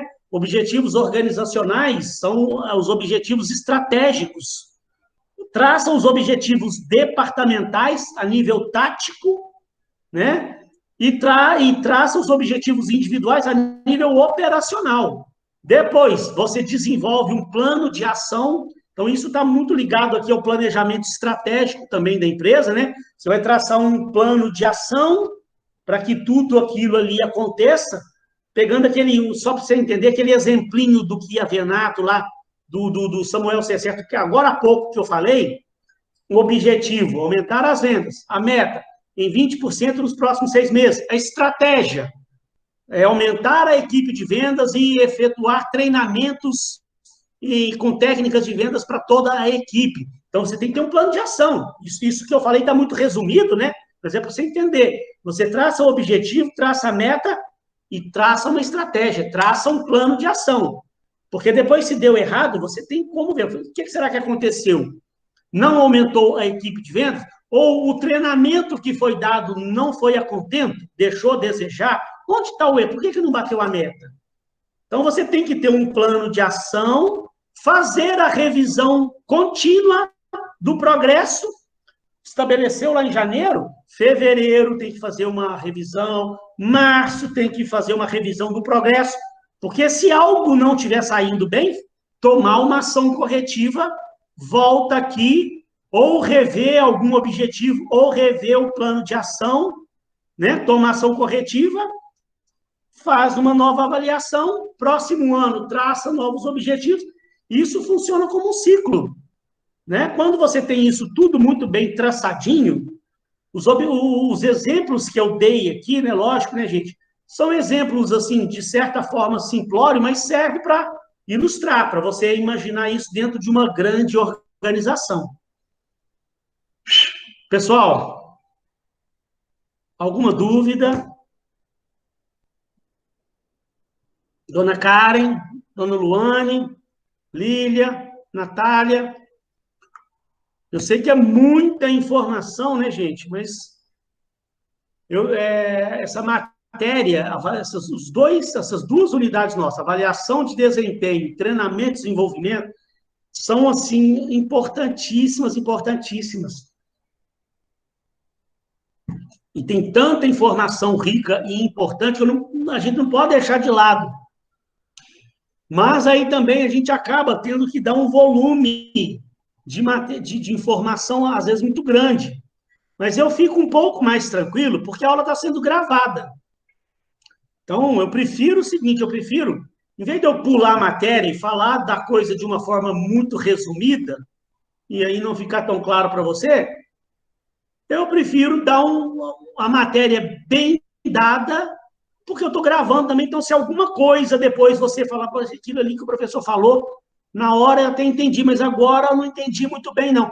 Você tem a aula gravada, tem todo o materialzinho, tudo que eu estou falando aqui, eu estou mostrando slide por slide, todo o materialzinho, você está com a aula gravada. Então, facilita bastante. O pessoal está dando um feedback aí, falando que por enquanto está ok, então beleza. Vou só lá pegar uma água. Ó, 8h05 agora, 8h04, 8h05. 8h10, eu estou voltando, que aí o próximo assunto, olha lá, ó, muito legal, avaliação 360 graus. Próximo assunto, avaliação 360 graus. Como eu tinha falado na outra aula, né, quando chegou no 360 graus, eu falei, aqui eu vou falar só resumidamente, porque depois a gente vai falar com mais riqueza de detalhes. Então, eu vou dar um pequeno intervalo, 5 minutos eu estou voltando. Valeu, pessoal? Pessoal, então vamos dar sequência aqui, a segunda parte da aula. Vou mostrar aqui para vocês a avaliação 360 graus, que a gente já até, de certa forma, andou falando dela aí nas aulas passadas, né? Mas, para a gente poder consolidar os conceitos, vamos ver o que a Venato está falando lá no livro dele, na página 226. Vamos dando uma lida, vou parando, explicando, tentando dar algum exemplo aqui para fazer com que você entenda de uma forma melhor o conceito. Então, ele fala o seguinte, ó, trata-se de uma avaliação que é feita de modo circular por todos os elementos que mantêm alguma forma de interação com o avaliado. É uma forma mais completa de avaliação pelo fato de produzir diferentes informações vindas de todos os lados. Eu já tinha antecipado para você, né, que não é só o seu superior imediato ou os seus pares que fazem a avaliação. Você está sendo avaliado por um conjunto de pessoas que nós vamos ver já quem são. Então, ele fala, a avaliação 360 proporciona condições para que o colaborador se adapte e se ajuste às várias e diferentes demandas que recebe do seu contexto de trabalho e de seus diferentes parceiros. O avaliado, contudo, fica um probleminha dele, ó, fica na passarela sob os olhos de todos, o que não é nada fácil, principalmente se a coisa não for bem implementada, né, pessoal? Por isso que eu, em vários momentos aí das outras aulas, eu chamei a atenção, né, que uma avaliação 360 graus, ela tem que ser muito bem implementada, planejada, conversada com o pessoal, né? Para que as pessoas... É muito bom que as pessoas já tenham costume de algum tipo de avaliação para depois você implementar uma 360 graus. Imagina, a pessoa não tem costume nenhum, já trabalha anos na empresa, numa empresa que nunca fez avaliação de desempenho. E tem muita empresa por aí que nunca fez. Aí você está lá trabalhando há anos e anos e não está acostumado a ser avaliado. Aí a primeira vez que você vai ser avaliado, já vai ser avaliado de cara por um grupo de pessoas. Então, isso pode gerar algum tipo de constrangimento se não for bem preparado, bem planejado. Ela pode se tornar vulnerável se não for aquilo que eu acabei de falar, se não for bem preparado ou se não tiver a mente aberta e receptiva para esse tipo de avaliação ampla e envolvente. Funciona muito bem, tá? Não tô falando aqui, é só para tomar os devidos cuidados. Estuda bem um assunto e planeja, de preferência, aplique num ambiente onde as pessoas já têm o costume de ser avaliadas. Essa aqui é a dica. Olha lá, então, você no meio está sendo avaliado pelo seu gerente, pelo seu superior, você está sendo avaliado por outros gerentes de outros setores, você está sendo avaliado por outros executivos, né? Diretores da empresa estão te avaliando, você está sendo avaliado por colegas no mesmo nível seu, pessoas que trabalham lá da sua própria equipe, do seu próprio setor. Você está sendo avaliado também por pessoas abaixo de você, seus subordinados. Você também está sendo avaliado por clientes internos, outras pessoas de outros setores que estão abaixo de você, que são seus clientes internos, clientes externos também, olha para você ver que novidade, né? A empresa conversa com alguns clientes que têm contato com você, pede eles para participar, se a pessoa topar participar, de bom grado, então ótimo, beleza. Por fornecedores também que toparem participar. Então, você está sendo avaliado por todos os lados, por isso que é chamada avaliação 360 graus. Então, por isso que um cuidado para se implementar tem que ser redobrado, para você não correr o risco disso ter um efeito negativo ou um efeito não tão como você desejava que tivesse. Então, também tem prós e contras, tem vantagens e desvantagens. Olha lá, o sistema é mais compreensivo e as avaliações provêm de múltiplas perspectivas. Então, não é só uma pessoa que está avaliando o funcionário, né? Não é só uma avaliação feita ali entre o gerente e o subordinado, tem múltiplas perspectivas. Às vezes, gente, a gente que está ali envolvido dentro do setor da empresa, você que é o líder daquela pessoa, está lá no dia a dia com ela, está tão envolvido com aquela pessoa que às vezes você não percebe determinados pontos, determinadas falhas daquela pessoa que as pessoas que estão de fora percebem. Né? Quem está de fora do problema, quem está de fora do caso, enxerga a coisa sob uma outra perspectiva. Impressionante, tanto que isso realmente acontece. Então, a qualidade da informação também é melhor, porque não está vindo só de uma pessoa. Complementa as iniciativas da qualidade total. Então, olha para você ter uma ideia daquilo que eu falei, né? Não sei se vocês já ouviram, mas tem o programa de qualidade total que muitas empresas adotam. Se você não sabe, existe MBA chama GQT. Aqui na UF de Niterói tem, eu morria de vontade de fazer esse MBA. De uma época da minha vida aí que eu gosto desse negócio, sabe, de qualidade, de cuidar da qualidade da empresa. Então, esse MBA em gestão da qualidade total, MBA em GQT, que eles falavam lá, é para você implantar na empresa um programa de qualidade total. Normalmente, as empresas que implementam esses sistemas de qualidade total, elas também implementam esse sistema de avaliação 360 graus, tá? Faz parte aí do pacote aí da qualidade total, de um programa de qualidade total, faz parte do pacote um programa de avaliação de desempenho 360 graus. Enfatiza os clientes interno e externo e o espírito de equipe. A retroação fornecida pelo entorno permite o autodesenvolvimento do avaliado. Agora, a pessoa, lembre-se sempre, ela tem que estar preparada para esse tipo de avaliação. E olha lá os contras para você ver, ó. O sistema é administrativamente complexo para combinar todas as avaliações.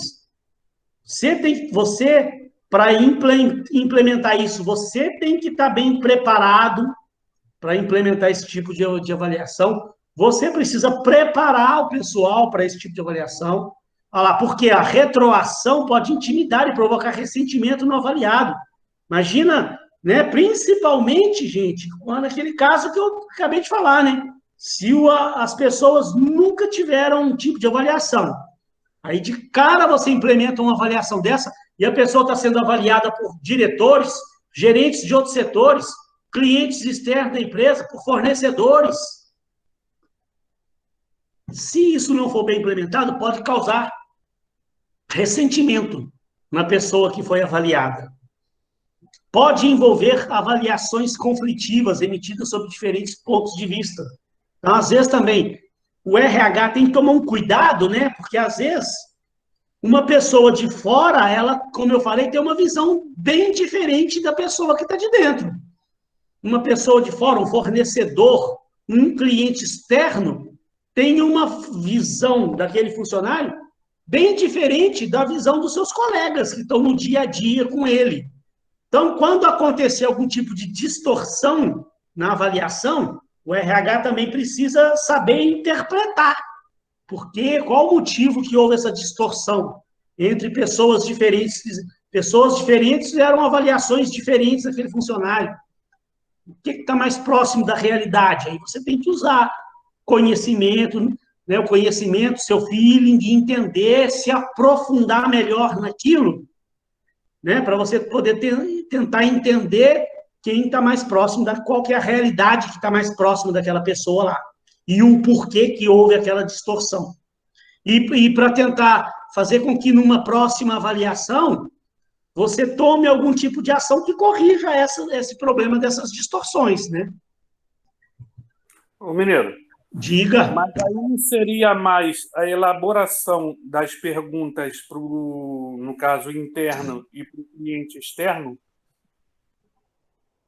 Porque não pode então, ser o mesmo pode ser vários fatores.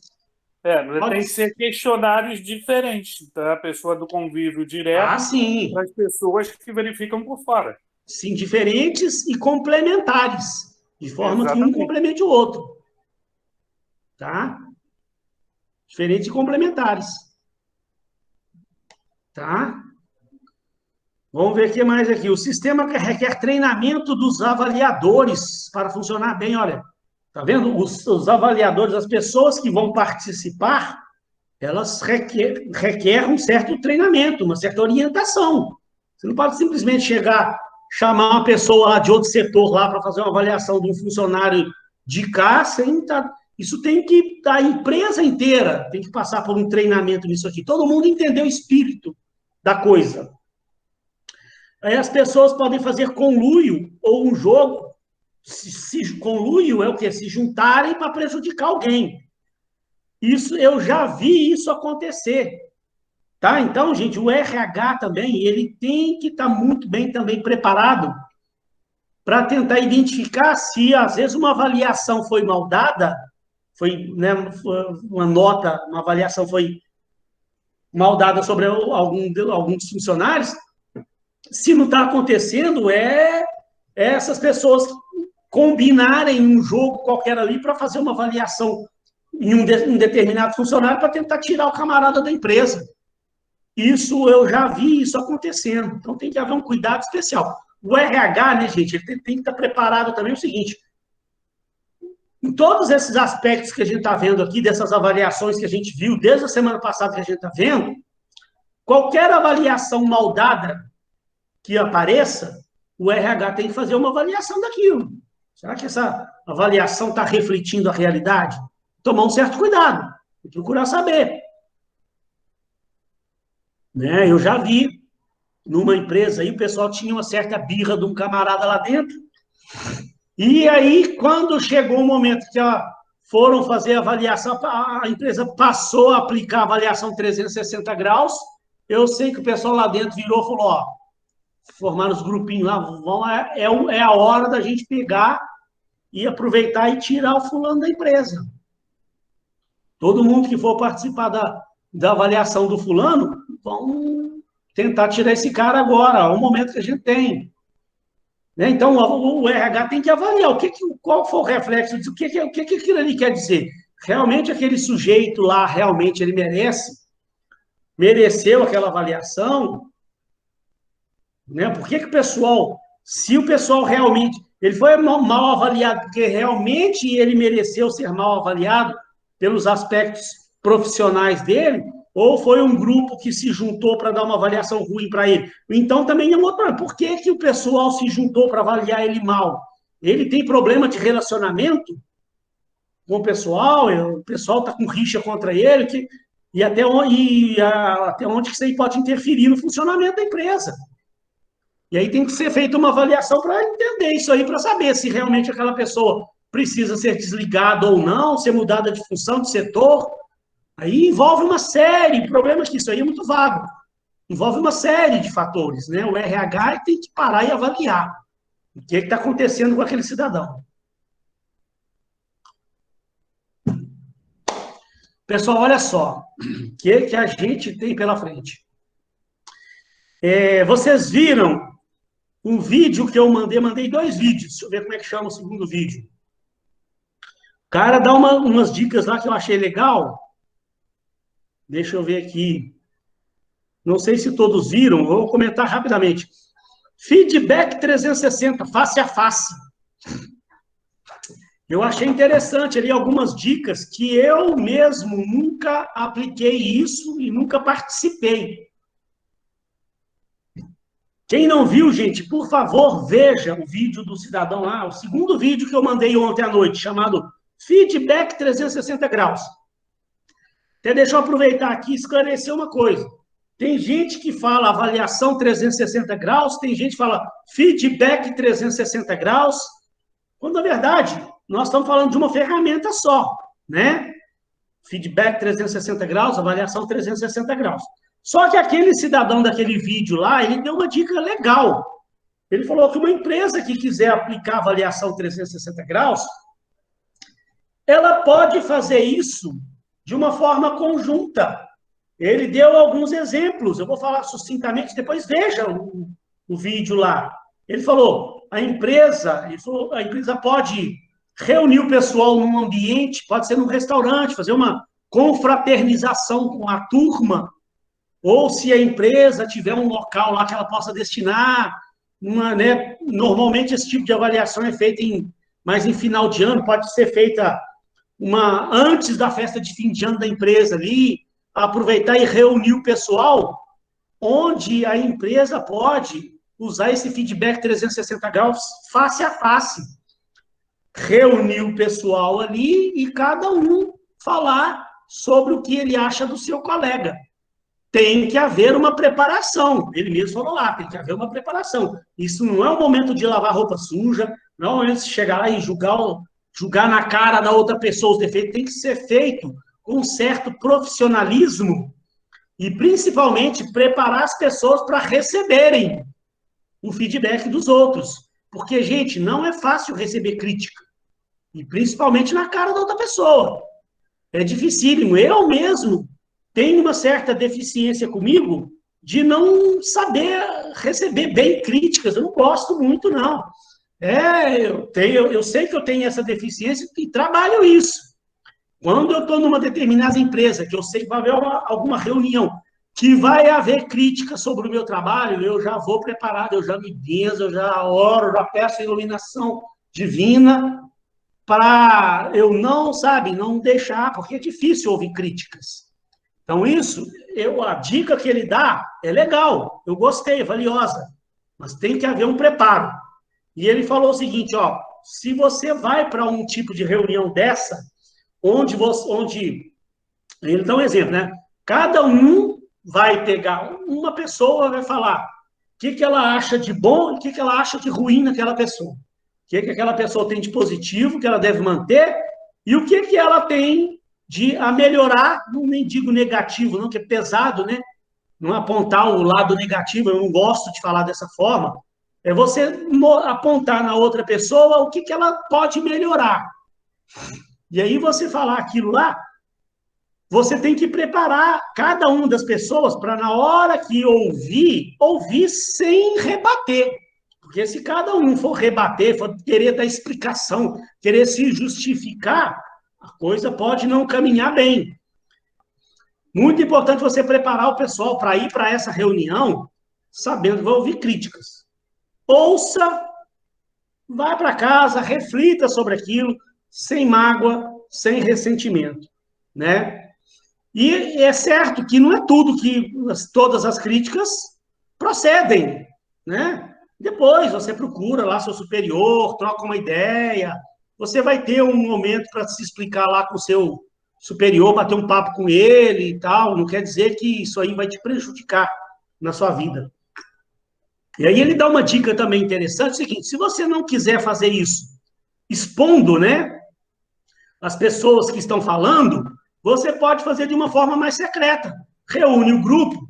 Gente, agora então nós vamos fazer a avaliação 360 graus através de um envelope lá com cada nome na mesa, onde você vai ter os papeizinhos próprios para você escrever, você vai escrever o que você acha de determinadas pessoas, o aspecto positivo, o aspecto negativo, bota lá no envelope daquela pessoa, depois cada um vai para casa, leva seu envelope, e aí você em casa vai refletir, assim, ó, você não está tendo aquele desgaste de ouvir ali na cara, a pessoa te falar na cara ali, um aspecto negativo seu, né, para não criar ressentimento, você não precisa se identificar, né, você está escrevendo lá, botando no envelope lá, não precisa se identificar, depois cada um vai para casa, vai pegar o seu envelope e vai ler e vai ver o que houve de crítica, o que houve de positivo, o que houve de elogios a respeito do seu profissionalismo,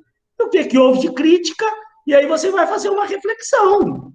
E aí, gente, eu sei que isso aí eu já tinha ouvido falar disso, eu falei, eu nunca apliquei esse tipo de metodologia, nunca participei, mas já ouvi falar que tem um resultado muito bom, principalmente dessa forma mais secreta. Porque aí a pessoa vai para casa e vai refletir sobre aquilo que foi falado sobre ela.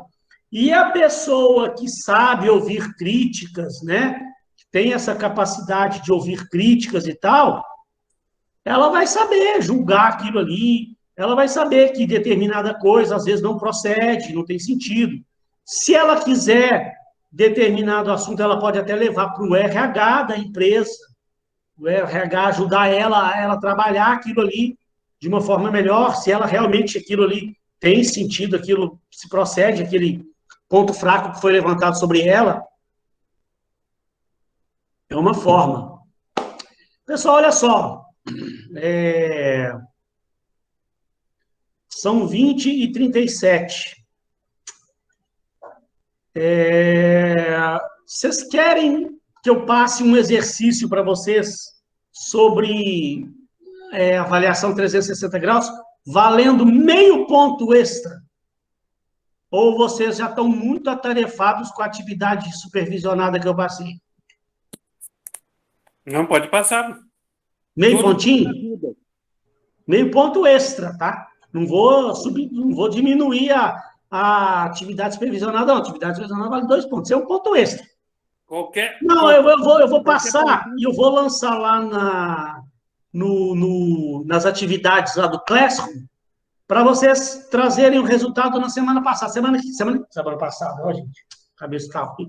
Semana que vem. Que aí na semana que vem a gente vê algum resultado aí, vocês me mandam, eu vou dar uma olhada no final de semana aí, quem já mandou o resultado, o que vocês mandaram, e aí na próxima aula eu faço um comentário. E na próxima aula fica só o último assunto, gente, que aí é pouquinha coisa para realmente encerrar o assunto. Se eu for falar hoje aqui de Balanced Scorecard com vocês, é muita informação na cabeça. Eu vou abrir ele aqui, daqui a pouco eu posto lá essa atividadezinha para vocês. Ela vai valer meio pontinho para quem fizer Quem estiver muito enrolado com atividade supervisionada e não quiser fazer o exercício, ele também não vai ser prejudicado, porque vai ter a atividade valendo 2 pontos, vai ter a prova valendo 8. Esse meio pontinho é extra, que é bom que, tipo assim, você fez a prova, fez a atividade, ficou lá com 9,5, fez esse exercício aqui, garantiu o seu 10, né? Melhorou meio pontinho na sua média. E você está aplicando conhecimento, está adquirindo mais conhecimento, né? Então, isso é um exercício que eu sempre aplico sobre a avaliação 360 graus. É um caso que eu vou ler ele aqui, vocês vão ter essa semana para fazer. É simplesinho, não vai dar trabalho demais, não. Olha lá, ó. A Firestone, eu chamo o caso Firestone. A Firestone é a segunda maior empresa de pneus dos Estados Unidos, com 18% do mercado norte-americano, né, nesse setor de pneus. Produz e comercializa pneus e produtos de borracha para automóveis, caminhões, ônibus, tratores e aviões. As lojas funcionam como meio de linkagem, ela tem lojas espalhadas lá por todos os Estados Unidos. As lojas funcionam como meios de linkagem vital com os consumidores. Os gerentes de loja, então cada loja dessa tem um gerente de loja. Os gerentes de loja constituem o recurso-chave na determinação das vendas e dos lucros da empresa, de um modo geral. O desempenho dos gerentes das lojas é avaliado anualmente apenas pelo seu superior imediato. Então, olha o que acontece lá. A avaliação desse gerente de cada loja, ele só é avaliado pelo gerente imediato dele, que deve ser lá um gerente regional, um diretor, né? O cara que está acima do gerente da loja. Os gerentes das lojas têm várias responsabilidades conforme a seguir. Olha lá o que ele tem de responsabilidade. Assegurar o máximo volume de vendas e lucro da empresa. Eles supervisionam as fases de operações das lojas. Então, eles supervisionam todos os processos de vendas, de merchandising, de atendimento ao cliente, de estabelecimento de políticas de preço dos produtos das lojas. Outra atividade deles, eles ajudam o RH nos processos seletivos, nos processos de treinamento e supervisão dos funcionários da loja. Então, ó, eles ajudam o RH também nos processos seletivos, contratação de funcionários, treinamento dos funcionários da loja. Eles estabelecem cotas de vendas para os vendedores e ajudam no treinamento dos profissionais de vendas, juntamente com o gerente comercial. Então, ó, a empresa tem um gerente comercial, o cara é o gerente de loja, na loja tem os vendedores, tem o gerente comercial, mas o gerente da loja ajuda o gerente comercial nos treinamentos desses vendedores da loja. Ele acompanha os responsáveis pelas compras da empresa junto aos fornecedores. Então, a empresa como um todo tem os profissionais responsáveis pelas compras. O gerente da loja auxilia os compradores junto aos fornecedores. O cara trabalha para burro. Acompanha o gerente de marketing da empresa junto à agência de marketing digital. Então, olha quantas responsabilidades, quantas funções esse gerente de loja tem. Ele atua com pessoas, ele atua junto com a gerente de RH, ele atua junto com o gerente comercial, ele atua junto com o gerente de marketing, junto à agência de marketing digital, ele atua junto com fornecedores também, ele atende clientes também, olha, com quantas pessoas ele tem contato. E ele é avaliado só pelo superior imediato dele, né? A diretoria está analisando a possibilidade de implantar um sistema de avaliação 360 graus na empresa, a começar pelos gerentes de loja. Então, qual que é a ideia da empresa? A empresa quer implantar um sistema de avaliação 360 graus e ela quer testar isso, começando essa modalidade de avaliação por esse gerente de loja. Se a estratégia for bem sucedida com os gerentes, esse modelo de avaliação será estendido aos demais funcionários. Vocês fazem parte do RH da organização e os diretores solicitaram a vocês um estudo sobre a implementação desse modelo, para que possam analisar, decidir pela implementação dessa estratégia. Este estudo, vocês então vão fazer um pequeno estudo e apresentar para a diretoria, para ela analisar se bota isso em prática ou não. Um estudo pequeno, terão 5 questões a responder. Primeiro, vocês vão responder, podem responder aqui mesmo e me mandar. Tá? Me manda lá pelo Classroom. Primeira coisa, o que é uma avaliação 360 graus? Segundo, para que serve uma avaliação 360 graus? Terceiro, quais as vantagens e as desvantagens de uma avaliação 360 graus? Isso tem até no material. Quarto, aí começa a dar um pouquinho mais de trabalho. Elaborem um questionário como modelo a ser implantado, contendo 5 aspectos ou 5 competências a serem avaliadas. 5 aspectos ou competências para vocês vão preparar um pequeno questionáriozinho para avaliação 360 graus, que eu vou dar um exemplo. Tem aqui no blog que eu estou dando para vocês. Vou mostrar já já. E aí, por fim, quem participaria da avaliação? Lembrem-se que ali em cima vocês viram as pessoas que ele tem contato. Então, quem vai participar dessa avaliação? Para facilitar a vida de vocês, gente, porque isso aqui é um trabalhinho, para você também pesquisar. Gente, eu adoro esse tipo de trabalho. Viu que eu deixei lá o link, ó. O link te leva para um site que eu gosto muito, o SB Coaching, um site muito bacana, as informações desse site são muito boas, tá? É um site que sempre que você precisar, é uma empresa que sempre que precisar de alguma informação, as informações deles são confiáveis. Então, ó, o site está falando, ó, não está perguntando no trabalho o que é avaliação 360 graus. Ó, ele está falando ali, ó. Ele está explicando o que é, ó. O que é avaliação 360 graus.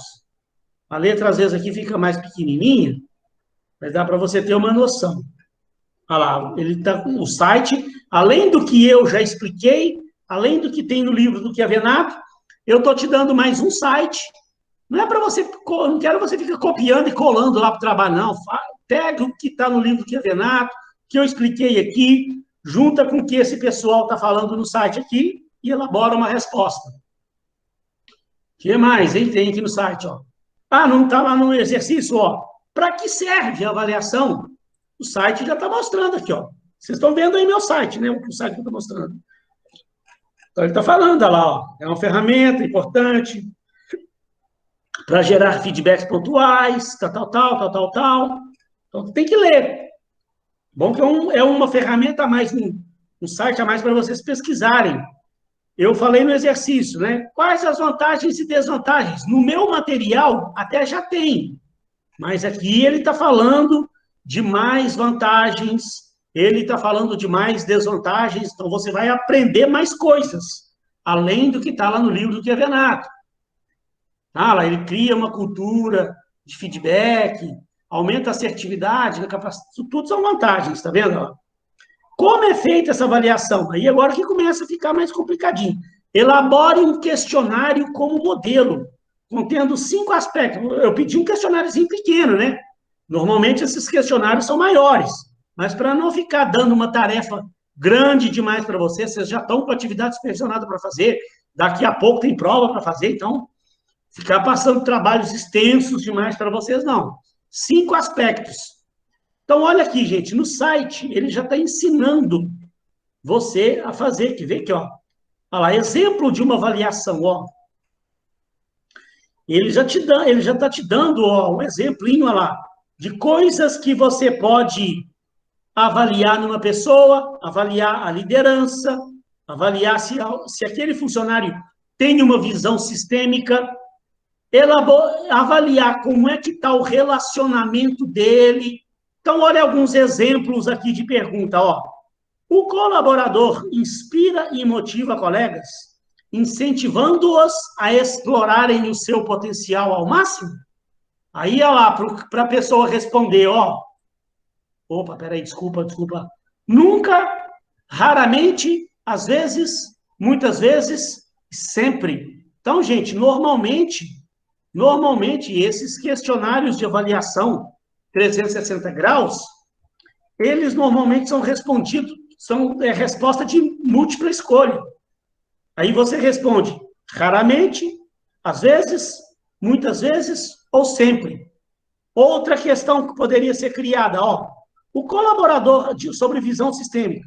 O colaborador enxerga os processos em sua totalidade, é capaz de enxergar pontos de melhoria e sabe quando uma função precisa ser otimizada? Raramente, às vezes, muitas vezes, sempre. Então, eu já, em empresas que eu trabalhei, eu já respondi questionários desse jeito aqui, ó. E aí, gente, você vai... Aqui tem alguns exemplos de como essas questões podem ser criadas, mas lembre-se que você tem que preparar um questionáriozinho com base nas funções que ele exerce, né? Sobre as responsabilidades que ele tem. Então, tente, né, analisar aqui o que ele faz para você poder criar um questionáriozinho. Então, tá vendo que questão legal? Ela é um questão, não, que exercício legal, é um exercício que faz você desenvolver melhor a sua capacidade de elaborar um questionáriozinho e entender melhor como é que esse processo funciona. E o site está falando, mas um monte de coisas aqui. Ele fala também diferença entre avaliação 180 e 360. E aí, por fim, a última questão lá, ó, quem participaria da avaliação? É um questionário 360 graus. Aí você também tem que avaliar. Quem vai participar da avaliação? Ele tem contato, ó, ele trabalha com um monte de gente. Aqui está falando de todas as funções que ele exerce, com quem ele tem contato. Então, quem você chamaria para participar da avaliação 360 graus desse gerente? Gente, lembre-se que você está montando esse questionário só para avaliar o gerente da loja. É até tranquilinho, é um exercício bacana de fazer. Alguma dúvida sobre o exercício? E aí, gente, vai estar valendo meio pontinho extra. Você vai estar praticando, vai estar aprimorando conhecimentos, vai estar estudando, vai estar ganhando meio pontinho lá no final das contas. Não é ótimo? Gente, alguma dúvida? Ou...